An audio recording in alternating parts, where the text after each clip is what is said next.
En el siglo XVII, un científico botánico sueco llamado Carl von Linné, mejor conocido como Carlos Linneo, propuso la división o la clasificación de los seres humanos en razas, según su color de piel y según los otros rasgos físicos y temperamentales. Él clasificó, dividió a los humanos en 4 tipos de personas, o en 4 tipos de razas. A unos los llamó los blancos, que serían los europeos, supuestamente sanguíneos, de cabellos y ojos claros, muy ingeniosos y civilizados. A otros los amarillos, que vienen siendo los asiáticos, temperamento melancólico, de cabello negro, ojos castaños y ojos cerrados. Bueno, todos lo hemos visto. Luego tenemos los negros, los de raza negra, africanos, flemáticos, cabello crespo, nariz ancha, ojos negros. Y tenemos los rojos americanos, coléricos, piel morena, cabello lacio y negro, lampiños y porfiados, decía él, ¿no? Luego, más adelante en la historia, en el siglo XVIII, llega otro científico, Johann Friedrich Blumenbach. Él establece que siguen habiendo razas en la humanidad, pero ahora no las habla respecto al color de piel o rasgos físicos, sino según la capacidad craneal. Y él establece entonces 5 clasificaciones de los seres humanos. Le llaman a uno los mongol, que serían los amarillos, a los otros son los americanos, luego están los caucásicos, que serían los blancos, los malayos, que serán los pardos o los mestizos, y los etiópicos o los negros o negroides. Bueno, más adelante en el siglo XX, ¿verdad? El siglo XVII, siglo XVIII, llega el siglo XX y la tecnología, la ciencia debate y rebate completamente esta teoría de las razas, de cómo se clasifican los hombres según las razas. Ellos dicen que simplemente es una segregación social y queda refutada por la biología y la genética. Llegan a decir, no existe tal cosa como la raza humana, solamente existe una sola raza, es la raza humana. No hay distinción ni clasificación entre los seres humanos, eso es lo que dice la ciencia. Pero tanto el tema de la clasificación del ser humano por razas está mal, como el tema de los científicos también está mal. Ambas visiones de los seres humanos están mal. ¿Por qué?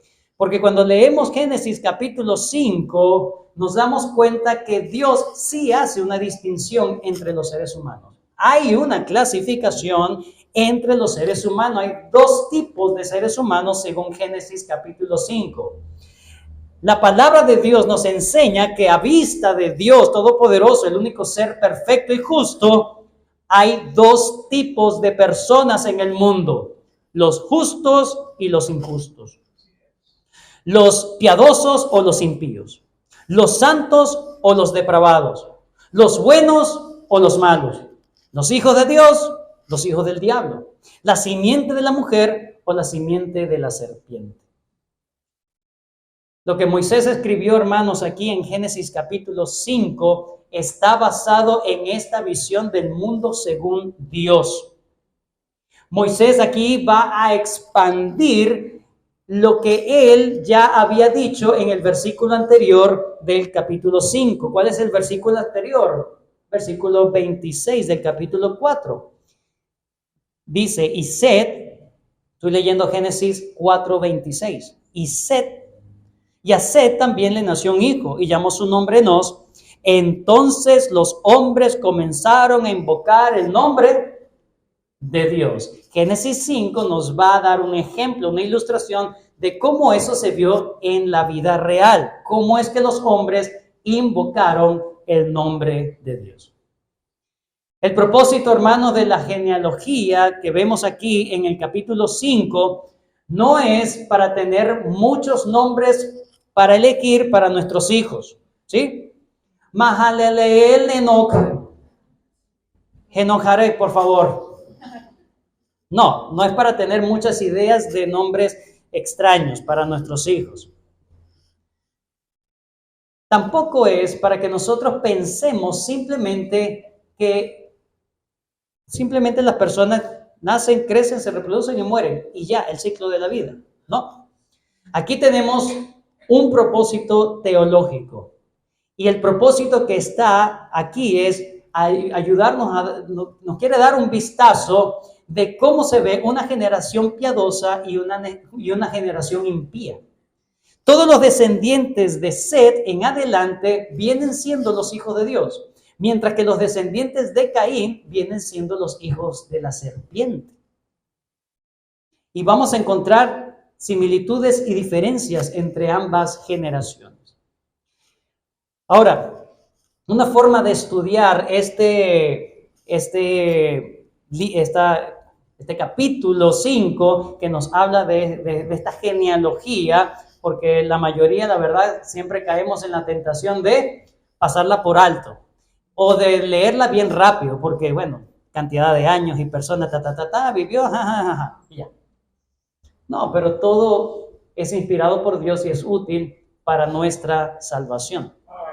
Así que estudiar este capítulo, una de las formas para estudiar este capítulo es viendo algunos personajes que se destacan en este capítulo. En este caso sería Adán, uno de los personajes que se destaca, Adán, el otro sería Enoc y el tercero sería Noé. Adán, Enoc y Noé. Es una forma de dividir naturalmente este capítulo, viendo las generaciones de Adán hasta Enoc y luego desde Enoc hasta Noé. ¿Por qué es una forma de estudiarlo? Bueno, porque solamente ellos tres, Adán, Enoc y Noé, se desmarcan de la fórmula fija que Moisés acuña a cada uno de estos personajes. ¿Cuál es la fórmula? Bueno, y vivió tal persona tantos años y engendró a tal persona. Eso es lo primero. Luego dice, y vivió tantos años esa persona y engendró hijos e hijas. Es lo segundo. Lo tercero, y fueron todos los días de esta persona después que engendró a tal persona tantos años y murió. Esa es la fórmula fija para todos. Note el versículo 6. Y vivió Set 105 años y engendró a Enos. Y vivió Set, después que engendró a Enos, 807 años y engendró hijos e hijas. Y fueron todos los días de Set 912 años y murió. Vivió Enos 90 años y engendró a Cainán. Y vivió Enos, después que engendró a Cainán, 815 años y engendró hijos e hijas. Y fueron todos los días de Enos 905 años y murió. Esta es la fórmula. Vivió tantos años, engendró a tal persona, vivió tantos años después que engendró a esa persona, tuvo hijos e hijas, y todos los días fueron tantos años y murió. Entonces, solamente de Adán, de Enoc y de Noé no se le acuña esta fórmula que vemos en las demás personas. Entonces, es una forma de entenderlo, pero hoy solamente vamos a concentrarnos en dos encabezados. Vamos a estudiar este capítulo considerando dos cosas nada más. Número 1, vamos a ver las características particulares de esta generación piadosa. Vamos a ver algunas características particulares que tiene en general esta generación piadosa que nos da todo el capítulo 5. Y en segundo lugar, veremos las enseñanzas teológicas de esta generación piadosa. ¿Qué vamos a ver? Número 1, características particulares de esta generación piadosa. Y en segundo lugar, enseñanzas teológicas de esta generación piadosa. La generación que se nombra en el capítulo 5 de Génesis. Veamos entonces las características particulares de esta generación piadosa. Hay por lo menos 5 aspectos o características que nos presenta toda esta genealogía. 5 características o 5 aspectos importantes o que resaltan en todo este escrito de Génesis 5. Número 1, son 5. Número 1, el tema principal de Moisés es demostrar que esta generación, este linaje que se nos está nombrando, vienen siendo los hijos de Dios que se da en Génesis, en el libro de Génesis. Ellos son los hijos de Dios. El propósito, hermanos, de Moisés al colocar esta genealogía no es simplemente decir que Adán y Eva procrearon, que sus hijos también procrearon y que se multiplicó la raza humana en el mundo. No es solamente eso. La intención es una intención teológica. Es hacer una conexión directa entre los descendientes de Adán por la línea de Set, una conexión de todos ellos con el mismo Creador, con el mismo Dios. Es decir, así como Adán es hijo de Dios, todos esos descendientes por la línea de Set, vienen siendo hijos de Dios. Recuerde que la promesa de Dios en Génesis 3:15 no era solamente que iba a haber un conflicto entre la mujer y la serpiente, sino entre la simiente de la mujer y la simiente de la serpiente, o también, para entenderlo, entre la genealogía o el linaje de la mujer y la genealogía o linaje de la serpiente.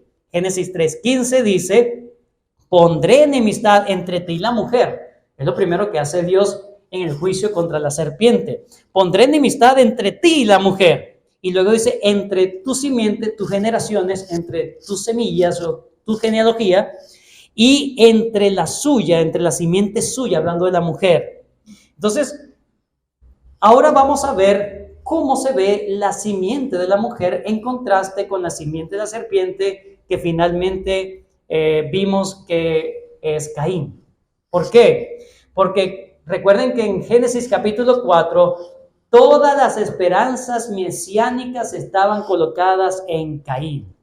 Toda la expectativa de esa simiente de la mujer estaba colocada en Caín, pero Caín demostró no ser un hombre piadoso, un hijo de la mujer, sino que más bien demostró ser parte de ese linaje impío. Se comportó como su verdadero padre, engañador, mentiroso y asesino como el diablo. Ahora bien, en los primeros tres versículos de Génesis 5,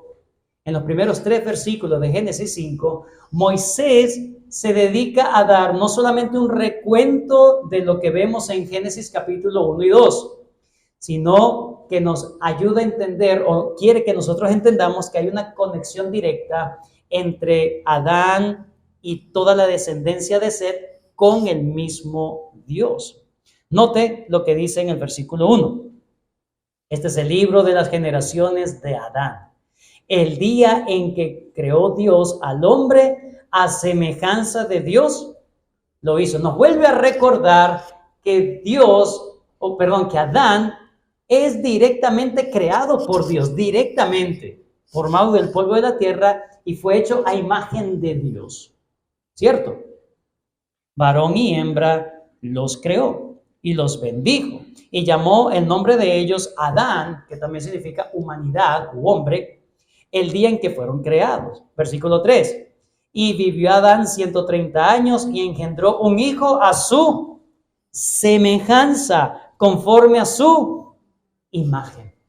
Entonces, estamos diciendo que toda la generación que viene después de Adán también son imágenes de Dios, pero por procreación. No por creación, sino por procreación. Ahí está entonces lo que es la unión entre el hombre y la mujer como parte de la bendición de Dios para multiplicar la raza humana, para multiplicar a toda la humanidad.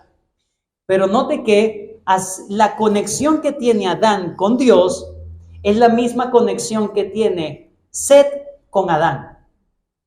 Adán fue creado a imagen de Dios y luego se nos dice Adán tuvo un hijo llamado Set que fue creado o que salió a imagen de Adán, es decir, un hijo. Entonces, esa conexión de Adán con Set nos ayuda en primer lugar a entender que lo que se quiere dar a conocer acá es que la misma conexión que tiene Set con Adán es la misma conexión que tiene Adán con Dios, hijo de Dios. Adán viene siendo el hijo de Dios, tal como Set era hijo de Adán. La intención es clara. Moisés está inspirado por el Espíritu Santo y quiere que entendamos que los descendientes de Set vienen siendo una línea interrumpida de hijos de Dios, como Adán era hijo de Dios. Y ellos eran diferentes a Caín. De Caín no se dice que era a imagen de Adán. No se dice eso, porque se quiere establecer esa diferencia, ese contraste. No, él no pertenece al linaje de los hijos de Dios, él pertenece al linaje de los hijos de la serpiente. Esto es lo mismo que tiene Lucas cuando escribe en el Evangelio. Vayan conmigo a Lucas capítulo 3. Lucas capítulo 3. Evangelio de Lucas. En el capítulo 3,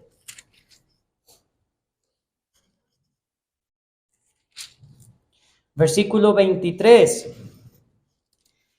Jesús mismo, al comenzar su ministerio, era como de 30 años, hijo, según se creía, de José, hijo de Elí, hijo de Matat, hijo de Leví, hijo de Melqui, hijo de Jana, hijo de José, y así va, hijo de tal, hijo de tal, hijo de tal, hijo de tal. Versículo 36. ¿Sigue eso? Versículo 36, hijo de Cainán, hijo de Arfasac, hijo de Sem, hijo de Noé, hijo de Lamec, hijo de Matusalén, hijo de Enoc, hijo de Jared, hijo de Mahalaleel, hijo de Cainán, hijo de Enos, hijo de Set, hijo de Adán, hijo de Dios.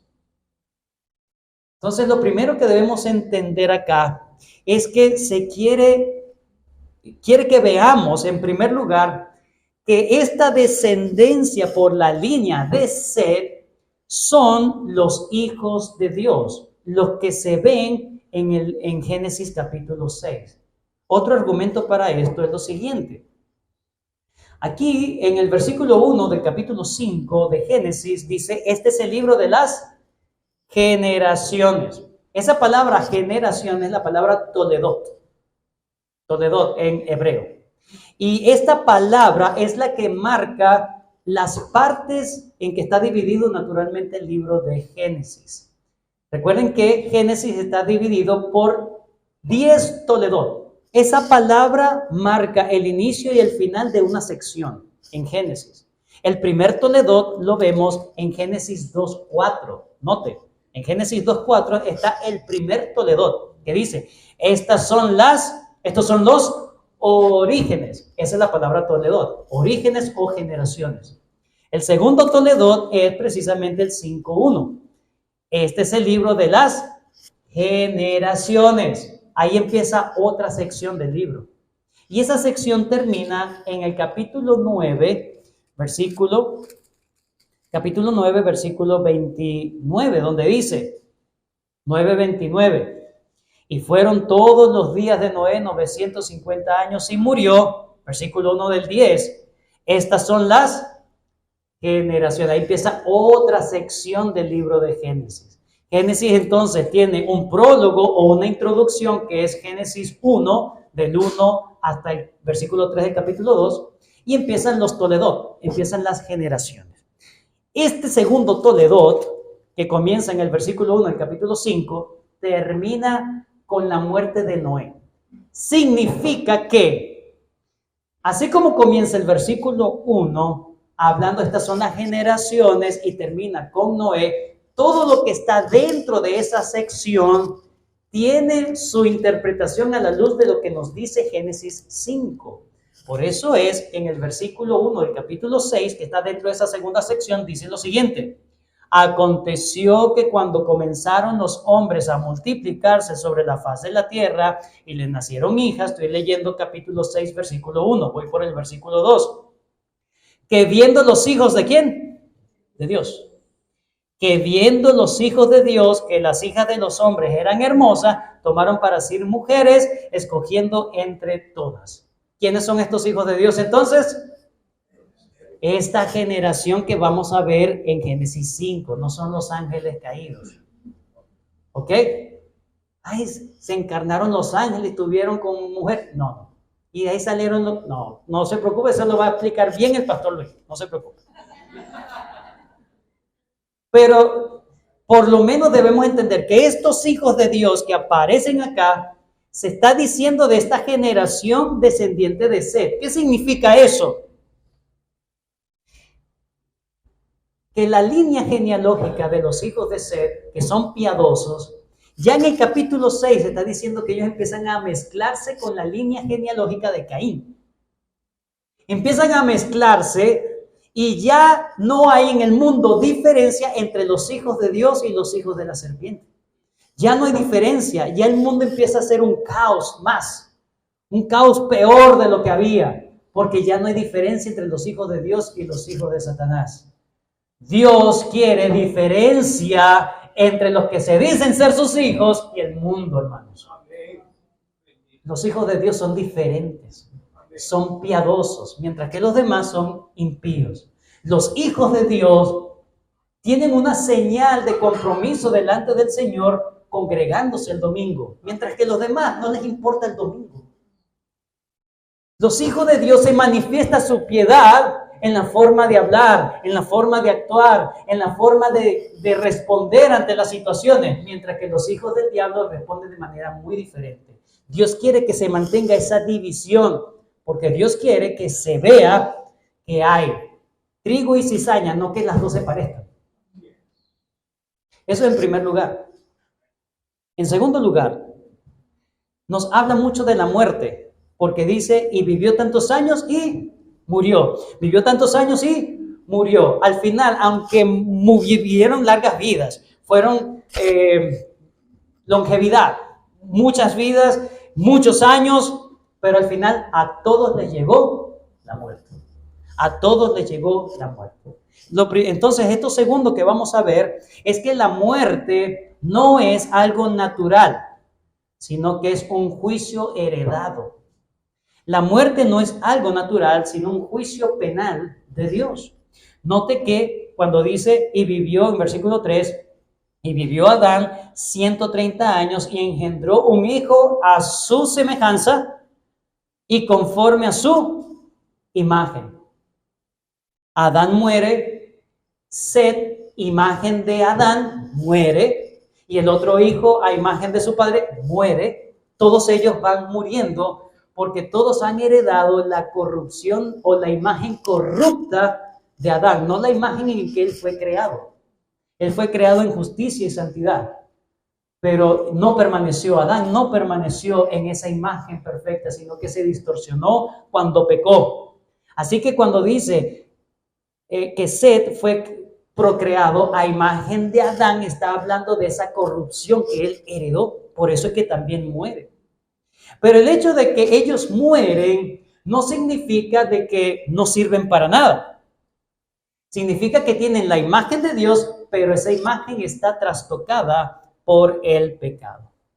Eso significa que a pesar de que todos los hombres tienen la imagen distorsionada de Dios, no por ello no son dignos de vivir.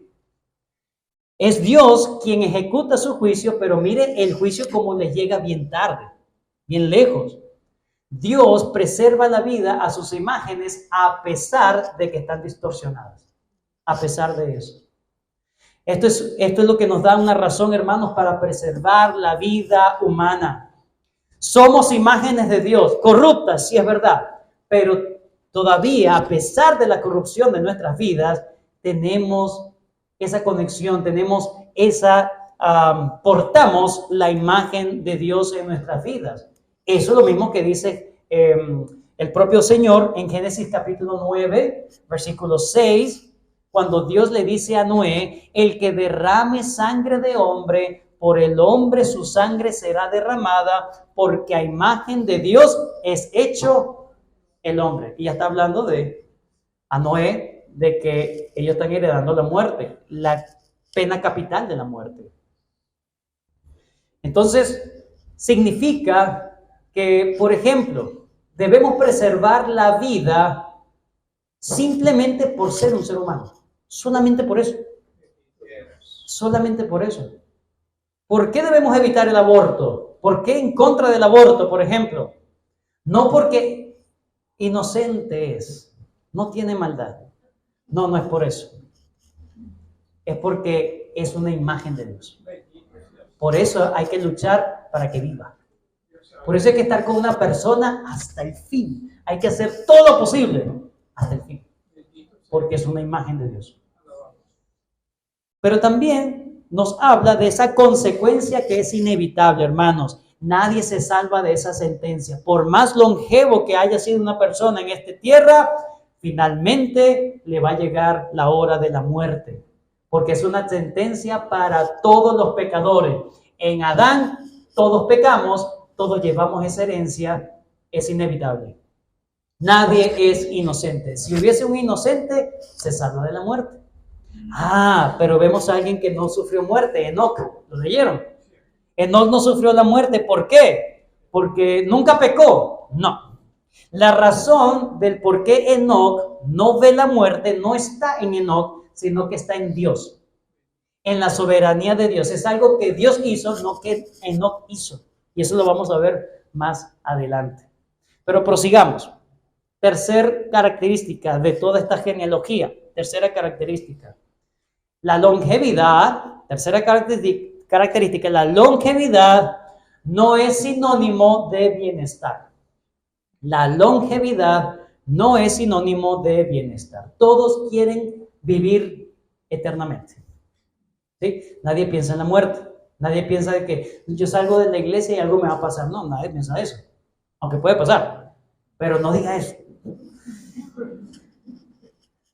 Pero es así. Nadie piensa en el final de sus días. Todos hacen ejercicio o buscan hacer ejercicio, comer saludable. Ahorita está esa tendencia para vivir más, simplemente porque quieren vivir más, quieren sentir que están respirando. Pero la longevidad no es sinónimo de bienestar. Todos los que se nombran acá, todas las personas que están nombradas en esta genealogía, tienen en común que vivieron muchos años sobre la tierra, pero todos murieron, ya lo vimos. Pero hay un contraste muy tremendo entre el que más vivió, según esta genealogía, entre el que más vivió y el que menos vivió. Y el contraste es tan evidente que el hombre que más vivió, ¿quién será? Ya lo saben, porque usted seguramente ha echado broma con eso. Más viejo que Matusalén.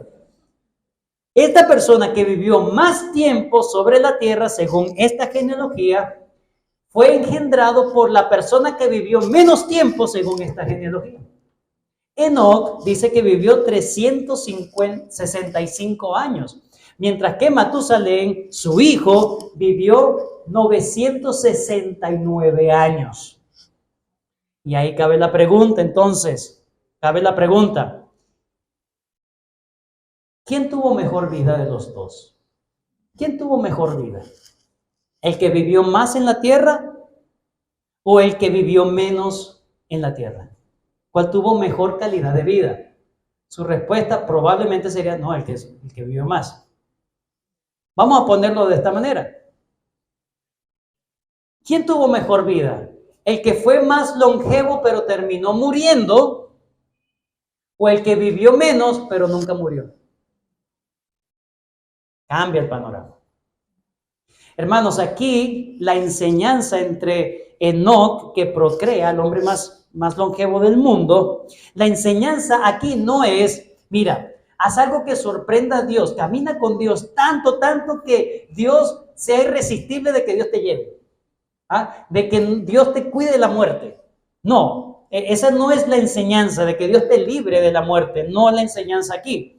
La enseñanza es que la vida que tengas, los años que tú tengas, deben ser para Dios. Esa es una vida sabia. Enoc dice que caminó con Dios. Caminó Enoc con Dios. Vamos a hablar de eso un poco más adelante.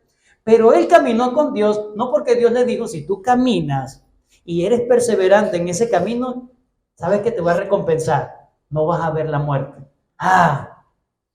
¿Quién no se alegra así? Pero así no es lo que se presenta. Simplemente es un hombre que se dedicó no por la recompensa de Dios, sino por Dios mismo. Amó al Señor. Caminó con Dios y Dios se lo llevó. Le cumplió el deseo de su corazón. Este hombre siempre quiere estar conmigo.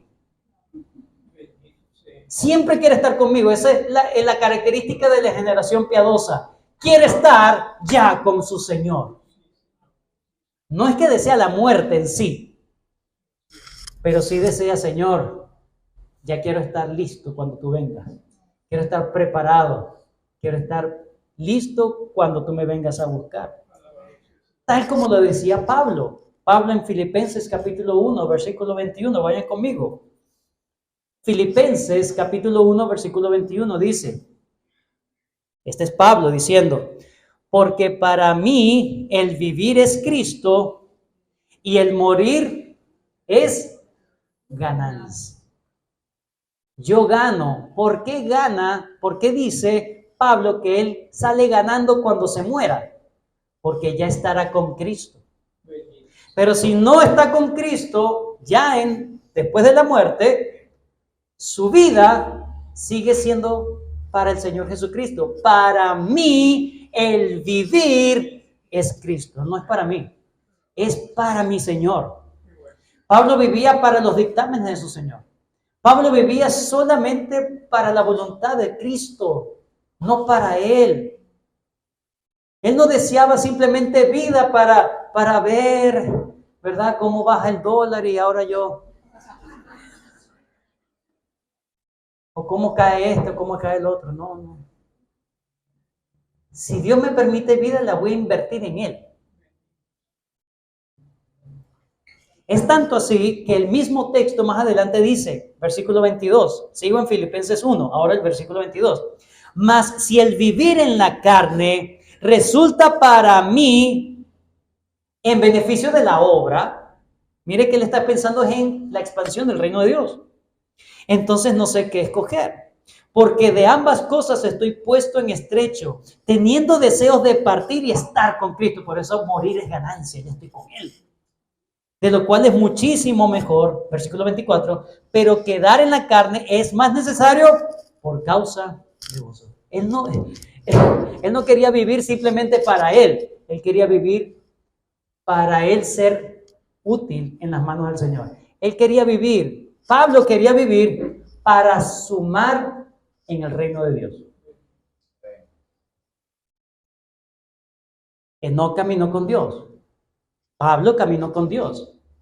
Enoc no vio la muerte, pero Pablo sí. Entonces el punto no es la muerte o no la muerte. El punto es cómo invertimos nuestra vida en esta tierra, los años que tengamos. Entonces cuando usted le da felicitación a alguien que cumple años, por lo general, ¿qué decimos? ¿Qué decíamos? Que sean muchos años más. Así piensan los hijos del diablo. ¿Sabe por qué? Perdón. ¿Sabe por qué? Explico. No. Explico lo siguiente. Enoc, lo vamos a ver un poquito más adelante. Enoc, aunque vive poco, él camina con Dios. Pero vemos otro Enoc de la línea o del linaje de Caín. Y él representa de un mundo aquí y ahora, terrenal. No sabemos cuántos años vivió Enoc de los hijos de Caín. No sabemos cuántos, no nos dice. Lo que sí nos dice es que se estableció una ciudad en donde se le da el nombre a él. Caín, su papá, le da el nombre de la ciudad a su hijo Enoc, como para ufanarse de que este es el mundo y yo me arraigo a este mundo, cuando vimos en la semana pasada que su juicio era ser errante, pero él fue rebelde a su juicio incluso, a su disciplina. No, voy a ser errante, no, me voy a establecer. Y entonces quiere vivir aquí por siempre. Entonces, el Hijo de Dios no desea larga vida para los demás, le desea la gracia de Dios en la vida que Dios le dé a los demás. ¿Tú vives para Dios, hermano? ¿O vives para ti? ¿Por qué haces lo que haces? ¿Por qué lees la Biblia? Porque hay unos que leen la Biblia, oran y dicen, pero es que me siento igual. Pero es que no se me acaba esto. Entonces tú no estás viviendo para Dios, tú estás viviendo para ti, estás usando a Dios. Los creyentes viven con el deseo de estar con Cristo, de estar en la presencia de Cristo, no por los beneficios, sino por Cristo mismo. Ese es el temor a Jehová. El principio de la sabiduría es el temor a Jehová. Salmo 90:12 dice, enséñanos de tal modo a contar nuestros días que traigamos al corazón sabiduría. ¿Cuántos años nos va a dar el Señor? No lo sé. Pero que esos años tú seas conocido como alguien que caminó con Dios. Y esa es nuestra cuarta particularidad. Enoc, la vida sabia de Enoc, la aprovechó. Moisés es enfático de que Enoc caminó con Dios. Versículo 22. Génesis 5:22. Y caminó Enoc con Dios después que engendró a Matusalén 300 años, engendró hijos e hijas. Versículo 24.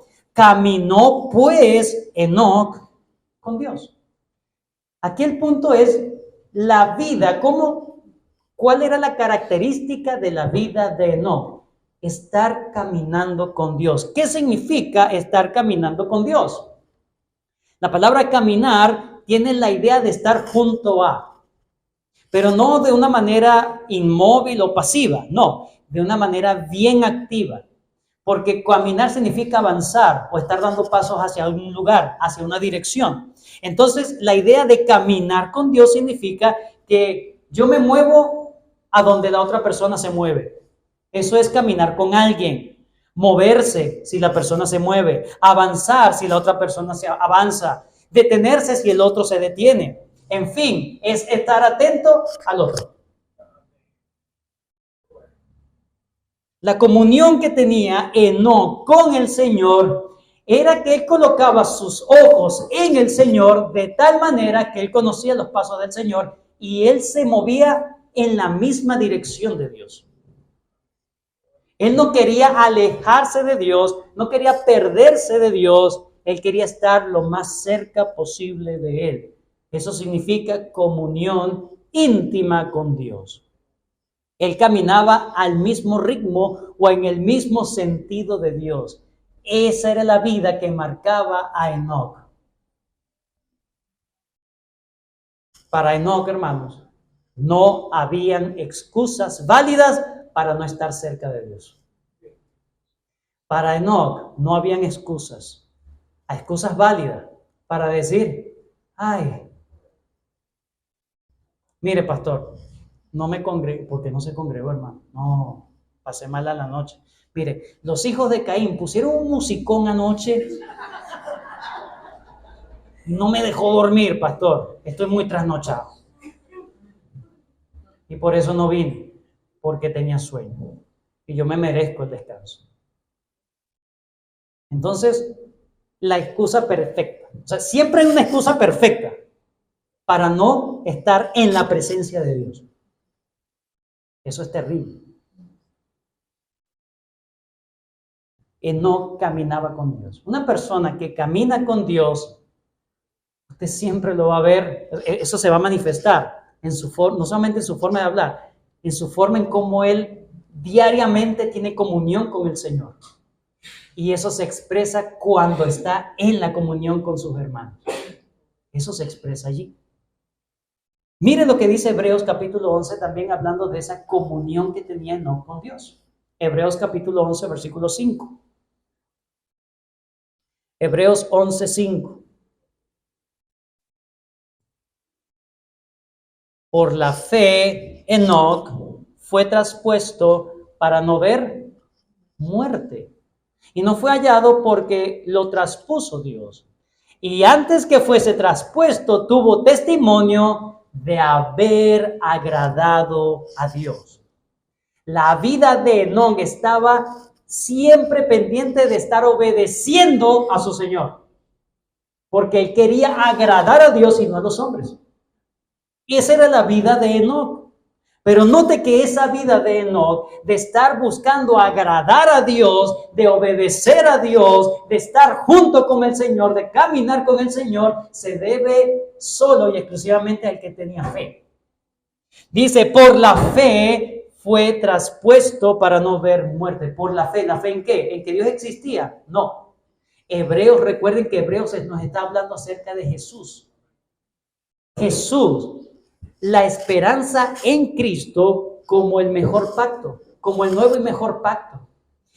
Enoc estaba esperanzado en el Mesías, estaba viendo a Cristo en el futuro, lo estaba viendo, lo estaba esperando, lo estaba visualizando y él lo quería. Enoc fue traspuesto para no ver muerte, pero eso lo hizo por la fe, no porque era una persona buena, sino porque descansó toda su esperanza y toda su expectativa, no en su propia vida, sino en aquel que sería su redentor, en Cristo. Así como cada uno de nosotros depositamos nuestra vida, nuestra esperanza en aquel que ya vino. Esto es lo que nos habla. Por eso es que en Hebreos capítulo 11, versículo 6, el siguiente versículo, pero sin fe, sin tus ojos puestos en Cristo, es imposible agradar a Dios. Enoc agradó a Dios porque tenía fe en Cristo, en el Mesías que vendría. Por eso agradó a Dios. Dios no le entregó una recompensa simplemente porque, bueno, él era un hombre bueno. Simplemente le dio el deseo de su corazón, estar con su Señor. Porque es necesario que el que se acerca a Dios, hablando de Enoc, el que se acerca a Dios crea que le hay y que es galardonador de los que le buscan. Y como dije anteriormente, hay un Enoc de la línea de Caín. Este demuestra orgullo, fanfarronería y ostentosidad. Pero todo es terrenal. Él estaba pendiente de la ciudad terrenal, mientras que Enoc, de la línea de Set, está pendiente de la ciudad celestial. A uno le dedicaron una ciudad temporal, el otro estaba dedicado a la ciudad eterna. El texto señala también, hermanos, con esto termino este punto. El texto señala que Enoc no siempre caminó con Dios. ¿Cómo es eso? Versículo 22. Caminó Enoc con Dios después que engendró a Matusalén 300 años.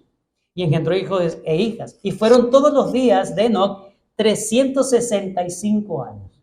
Es decir, después que nace su hijo Matusalén, es que él empieza a buscar el rostro de Dios. No siempre lo buscó. Hay esperanza, hermano, no he hecho lo que yo sé que debo hacer. Pero el Señor te dice, hay tiempo. Todavía te voy a dar años para que tú me busques de verdad. Lo hizo. Tuvo menos tiempo Matusalén alejado de Dios que cerca de Dios. El Señor le dio esa recompensa. Fueron 300 años cerca del Señor. No era un hombre perfecto, pero luego, ¿qué lo impulsó? Probablemente hoy, ahora soy padre. Pero bueno, si eso lo impulsó a buscar de Dios, gloria a Dios, fue una bendición. El punto aquí es que aunque no era un hombre piadoso siempre, en toda su vida, pero en lo que quedó de su vida, siempre lo dedicó al Señor. Siempre lo dedicó al Señor. Alguien que camina con Dios no solo predica, pero no solo vive según lo que entiende la Escritura, sino que también predica sin ningún tipo de reparo. Como dice en Judas, capítulo 1, versículo 14 al 12. En Judas, no el Judas que se ahorcó, sino el Judas, hermano del Señor Jesús, que escribió una epístola. En el único capítulo nos habla del testimonio de Enoc, que dice, de estos también profetizó Enoc, se convirtió en un profeta de Dios. De estos también profetizó Enoc, séptimo desde Adán, diciendo, he aquí vino el Señor con sus santas decenas de millares para hacer juicio contra todos. Esta es la predicación de Enoc en su tiempo. Y dejar convicto a todos los impíos de todas sus obras impías que han hecho impíamente, de todas las cosas duras de los pecadores impíos, han hablado contra él. O sea, él predicaba el evangelio, él predicaba contra la impiedad porque él vivía piadosamente. Este es un hombre ejemplar. Vivió sabiamente los años que el Señor le dio. Fueron pocos años, pero los aprovechó para la gloria de Dios. Y la última particularidad que vemos es de Lamec. ¿Por qué? Porque también se nos habla de un Lamec en la línea o en el linaje de Caín. A diferencia del Lamec que vemos en Caín, que el pastor lo expuso muy bien, vemos un hombre en la línea de Caín, un hombre orgulloso, vengativo, violento, arrogante. Pero en la línea de Set, el Lamec que vemos en la línea de Set es diametralmente diferente. Versículo 28 del capítulo 5. Vivió Lamec 182 años y engendró un hijo y llamó su nombre Noé, que significa consolación, diciendo: este nos aliviará de nuestras obras y del trabajo de nuestras manos a causa de la tierra que Jehová maldijo. El Lamec del linaje de Caín, de su boca salía pura violencia, arrogancia y venganza. De la boca del Lamec, de la línea de Set, salen palabras de consuelo, esperanza y fe. Los hijos de Dios se manifiestan en la forma como hablan, en la forma en cómo ellos expresan e interpretan el mundo en donde viven. Ellos ven a Cristo en todo. Esta es la esperanza mesiánica de Lamec. Él deseaba tanto al Mesías que él pensaba y deseaba que sea mi hijo el Mesías, porque esto está terrible, esto está grave. Yo deseo que venga ya mi Redentor. Aunque no se le cumplió de que sea su hijo Noé, al final Noé de alguna manera fue un tipo de Mesías, porque a partir de él se repobla nuevamente el mundo. Pero Lamec, hijo de Caín, es interesante, porque un hombre tan vengativo, que se afana tanto, que en el versículo 24 del capítulo 4 dice: si 7 veces será vengado Caín, Lamec en verdad 70 veces 7 lo será. 70 veces 7 seré vengado yo. El Lamec de la línea de Set, ¿sabes cuánto vivió? Versículo 31. Y fueron todos los días de Lamec 777 años. El Lamec de Caín dijo: yo seré vengado 7 veces 7. Lamec vivió 777 años. Dios se está burlando del orgulloso Lamec de la línea de Caín, con la vida de Lamec piadoso. Ese es nuestro Dios. Cosas que vemos en esta genealogía. ¿Cuánto podemos aprender de esta genealogía, verdad? Pero terminemos viendo las últimas 2 cosas. Enseñanzas teológicas de toda esta genealogía. Enseñanzas teológicas de la genealogía. La primera enseñanza, hermanos, la primera y la segunda van a comenzar con el mismo título. La palabra es fidelidad. Fidelidad. Fidelidad de Dios. Sí, lo vemos en toda la genealogía. La fidelidad de Dios, en primer lugar, en su promesa. Dios es fiel a su promesa. Recuerden que Dios había sentenciado a Adán a morir si comía del árbol del fruto de la ciencia del bien y el mal. Pero en vez de cumplirlo de forma inmediata, pero que de hecho lo cumplió, Dios es fiel a su promesa. Dijo: ciertamente morirás. Solamente que murió 930 años después, pero ciertamente murió. Pero Dios también había prometido una simiente por medio de Eva, por medio de su mujer. Y así que tanto Adán como todas estas personas que se nombran acá, que vivieron tantos años, aunque ciertamente es una misericordia de Dios, el propósito de estas vidas longevas no es simplemente para que ellos se multiplicaran, que también es parte de la bendición que Dios les había dado. Fructifíquense y multiplíquense. Dios les dio mucho tiempo para multiplicarse. Pero el tiempo que Dios les da no es solamente para multiplicarse, sino para influenciar a la descendencia que ellos tenían. Adán vivió tanto, hermanos, que llegó a vivir en tiempos de Enoc. Adán. Bueno, eso es matemática pura, hermano. Agarre y empieza a echar cuenta. Y usted se va a dar cuenta de que Adán, el primer hombre, vivió en tiempos de Enoc. De hecho, cuando Enoc engendra a Matusalén y empieza a caminar con Dios después de los 65 años de Enoc, Adán probablemente tendría 687 años. Todavía le faltaba para los 930 cuando murió. Estaba vivo todavía. Adán pudo haber conocido a este Enoc, piadoso.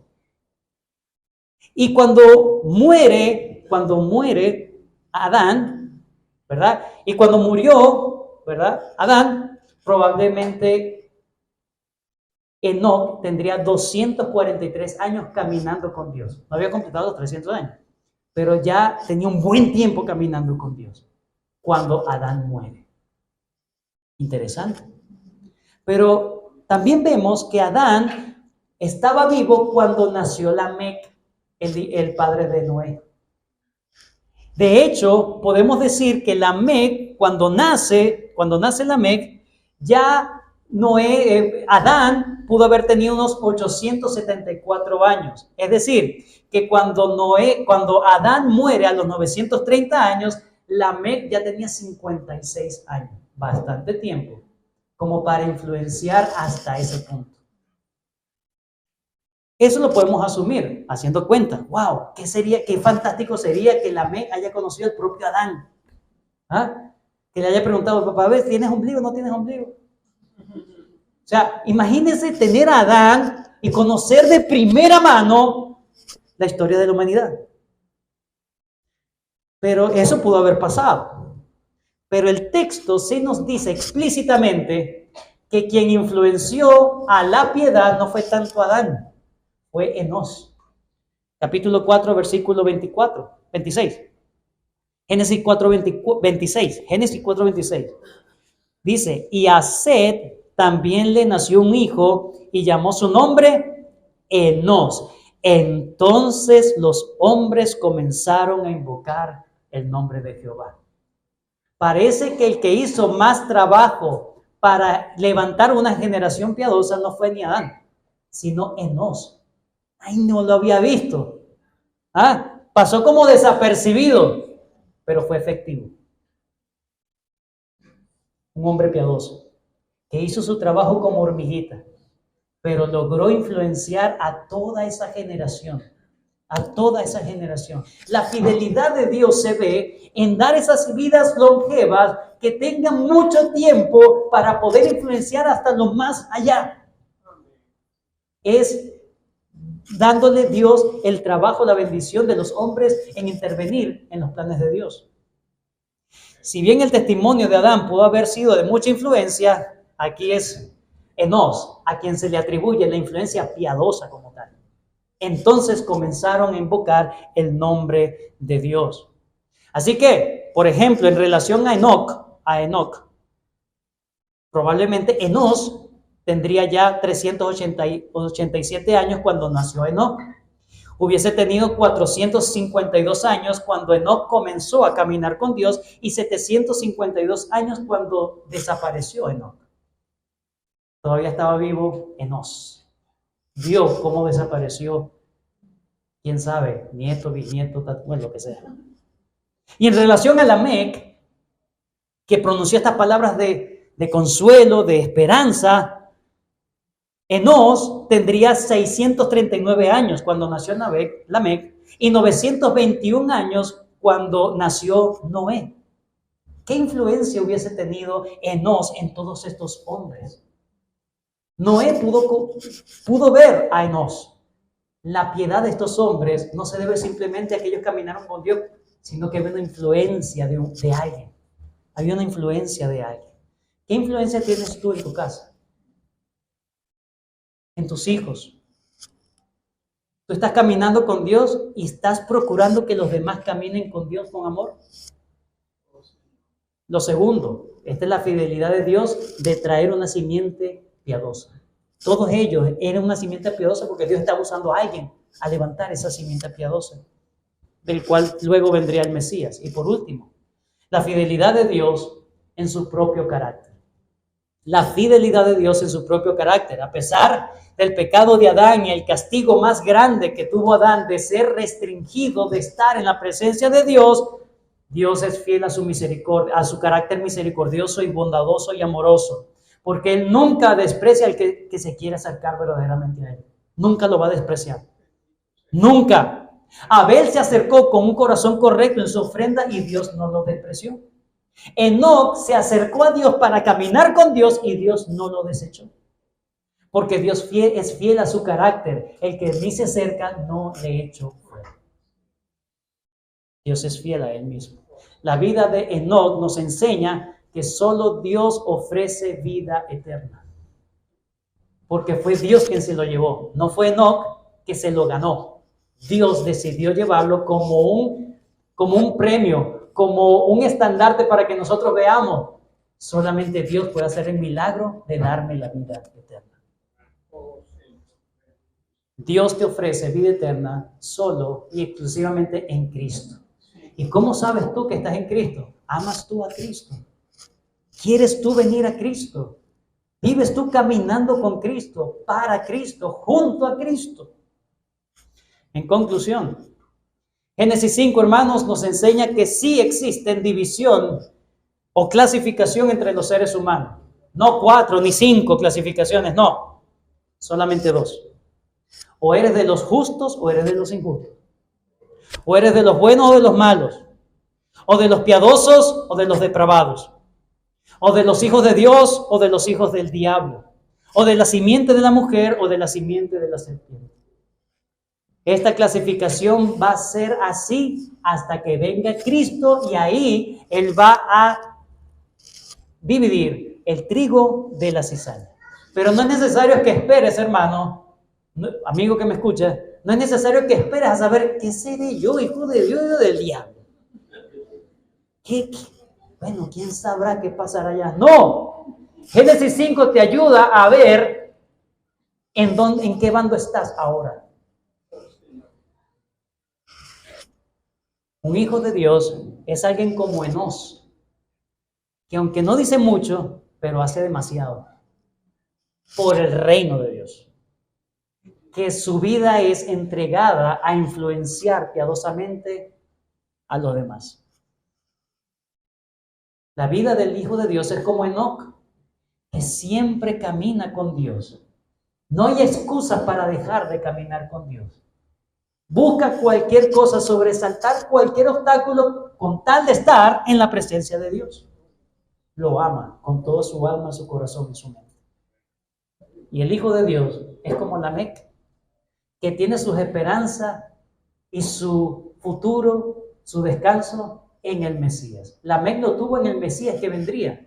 El Hijo de Dios ahora lo tiene en el Mesías que ya vino. Y para él es suficiente. Se puede disparar el dólar hasta 1000. Pero él está quieto y dice, yo espero en mi Señor, en mi Redentor. Estas son cosas temporales, pero yo tengo el galardón eterno. Cristo es mi tesoro. ¿Es Cristo el tesoro de tu vida, hermano? ¿Es Cristo lo más grande? ¿Tú estás caminando en qué dirección? ¿Eres hijo de la serpiente o eres hijo de la mujer? ¿Caminas con Dios o caminas lejos de Dios? ¿Influencias a tu familia? ¿A dónde? ¿Cristo es tu tesoro, tu esperanza? Hermano, la única manera de caminar con Dios es por fe. Y la fe es solamente en Cristo Jesús. Que el Señor nos ayude y nos fortalezca en fe. Gracias, Señor, por tu bendita palabra.